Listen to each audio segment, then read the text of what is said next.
સુરતમાં વધી રહેલી ચોરીની ઘટનાઓ વચ્ચે સચિન જીઆઈડીસી વિસ્તારમાં જ્વેલરી શોપમાં ચોરીની ઘટના બનતા પોલીસ દોડતી થઈ ગઈ હતી. સુરતમાં ઘણા સમયથી ચોરીની ઘટના વધી છે, ત્યારે સચિન જીઆઈડીસી પોલીસ મથકની હદમાં આવેલ શંખ જ્વેલર્સમાં ચોરીની ઘટના બની હતી. ચોરો દુકાનમાં લોખંડની ગ્રીલ કાપી પ્રવેશ્યા હતા અને દુકાનમાં લાગેલા સીસીટીવીના ડીવીઆર, સોના અને ચાંદીના દાગીના તથા અન્ય મત્તાની ચોરી કરી ભાગી છૂટ્યા હતા. તો બનાવને લઈ પોલીસને જાણ કરાતા તાત્કાલિક પોલીસ કાફલો સ્થળે દોડી ગયો હતો અને તપાસ હાથ ધરી હતી.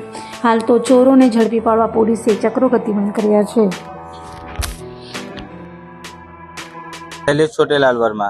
क्या घटना हुआ? चोरी हुआ है सर जी हमारे दुकान में। क्या क्या चोरी हुआ?